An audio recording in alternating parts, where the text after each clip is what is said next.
Bienvenidos a las huellas de Woodstock.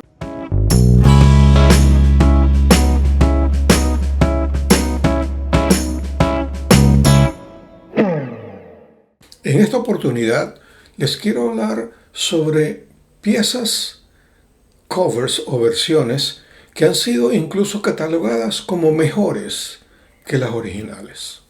En un episodio reciente yo les comenté sobre las bandas que le rendían tributo a sus orígenes. En esta oportunidad me voy a referir específicamente a algunas piezas.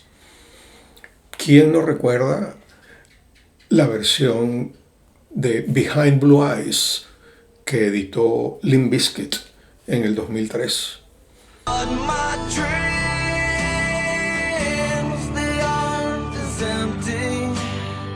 Inclusive muchos pensaron que era original de ellos. Sin embargo, la pieza es original de los Who del año 71 y realmente vale la pena compararlas porque ambas son maravillosas. Behind blue eyes,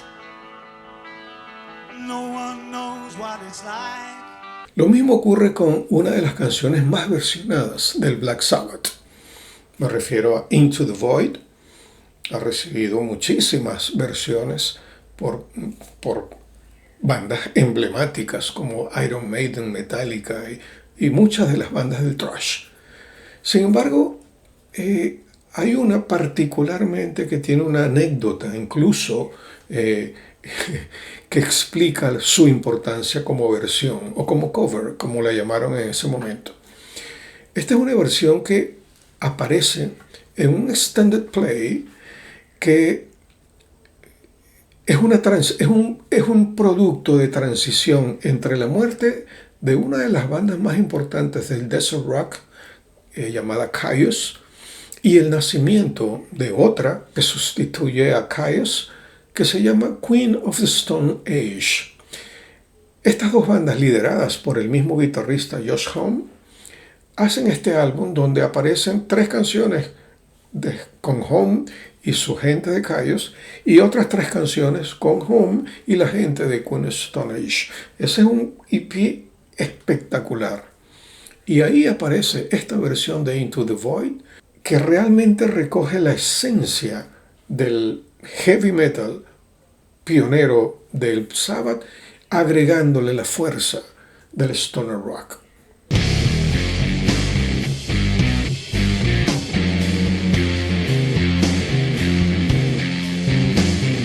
Otras versiones que vale la pena mencionar son las que han hecho Stevie Ray Vaughan, John Mayer y Eric Clapton de 2 de los grandes éxitos de Jimi Hendrix. Me refiero a Voodoo Child y a Little Wings.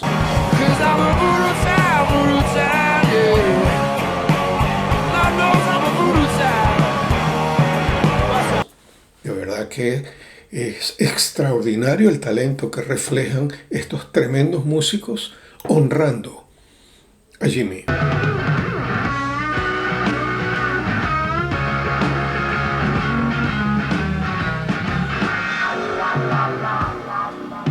En el caso de Little Wings también hay una anécdota bien particular que se refiere a que Clapton la había ensayado, la había grabado, sin embargo la descartó para publicarla en el primer álbum y único álbum en estudio de él con la banda Derek and the Dominos.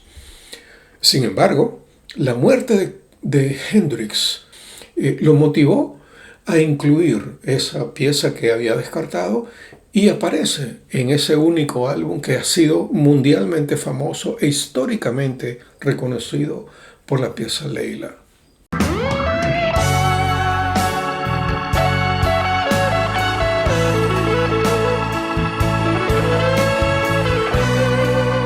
De igual manera, hay una versión publicada en el año 2006 por una banda holandesa de metal sinfónico progresivo llamada Stream of Passion. Esta gente hace una versión de uno de los éxitos extraídos del primer álbum de Led Zeppelin. Me refiero a When the Leaf Breaks. Y es una versión absolutamente extraordinaria en un subgénero totalmente distinto en el cual fue editada originalmente por el Zeppelin. Más notorio es el caso de la emblemática pieza de uno de los rockeros más famosos de la historia, inclusive ganador de un premio Nobel, Bob Dylan.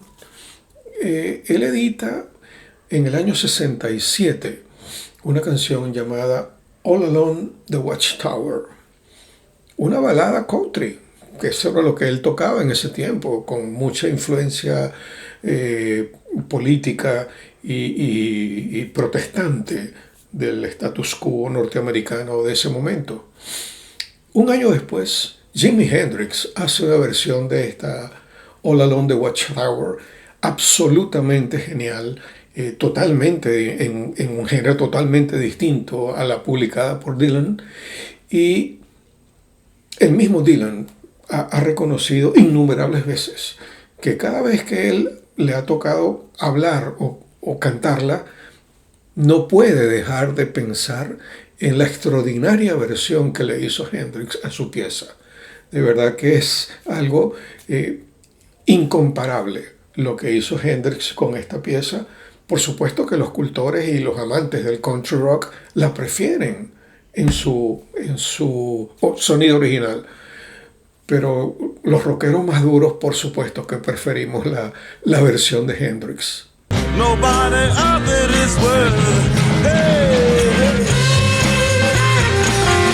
Hay otras piezas emblemáticas del rock de los 60 y de los 70 que son consideradas himnos inmortales que uno hubiese pensado que jamás nadie las iba a versionar. Sin embargo, resaltan dos. La primera, una versión de una banda sueca de metal gótico llamada Tiamat, que en el año 1999 versionaron Sympathy for the Devil de los Stones. Es una pieza tocada en ese ritmo, con esa estructura de metal gótico, pero es absolutamente espectacular. No digo que sea mejor, pero realmente es digno de escucharla con unas armonías, con una voz totalmente distinta y en un género absolutamente novedoso para esa pieza. Más aún resalta la versión que hace una de las bandas más importantes del rock alternativo, llamada A Perfect Circle.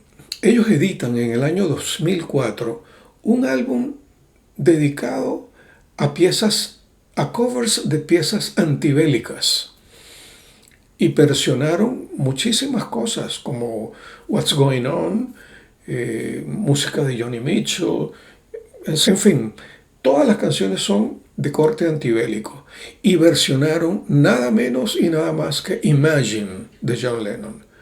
Es una versión espectacular, con un ritmo, una estructura musical en rock alternativo espectacular.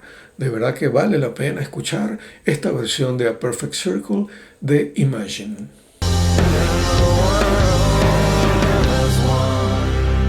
Uno de los solistas más importantes de la historia del rock es Joe Cocker. Cocker, en sus primeros álbumes, él desarrolló un blues rock melódico absolutamente genial y hizo muchas versiones de sus contemporáneos. Estamos hablando del año 68, 69, 70. Él comenzó en el año 68 versionando una pieza de Dave Mason cuando Mason estaba con el Traffic, llamada Feeling Alright, y otra emblemática de los Stones, Honky Tonk Woman.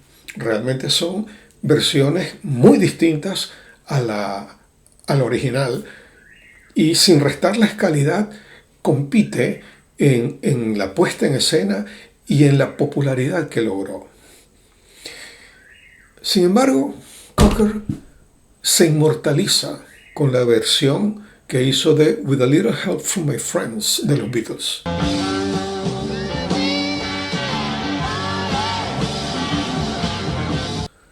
¿Quién no recuerda a Cocker con ese baile tipo The Walking Dead en el Festival de Woodstock. Esa versión, totalmente distinta a la versión original de los Beatles, fue tan maravillosa y particularmente McCartney y Harrison quedaron tan impresionados que le permitieron versionar otras dos canciones de los Beatles que aparecen en el tercer álbum de Cocker, ya con The Mad Dogs and the Englishmen. Y me refiero a She Came Through the Bathroom Window y la inmortal Something. Realmente son versiones absolutamente distintas, en un ritmo totalmente diferente, sin cuestionar, como dije al principio, la calidad de la primera, pero realmente para mí opacaron a los mismísimos Beatles ese Cocker tan genial que fue en ese periodo inicial antes de dedicarse a las baladas rock, con lo que él se inmortalizó para la historia. Como siempre, les dejaré esta vez tanto las versiones originales como las versiones o los covers posteriores para que ustedes mismos comparen. El arte es cuestión de gusto, la música es cuestión de gusto. A mí me gustan algunas, seguramente ustedes tendrán su criterio, pero vale la pena verlas, escucharlas y disfrutarlas en ambas ocasiones.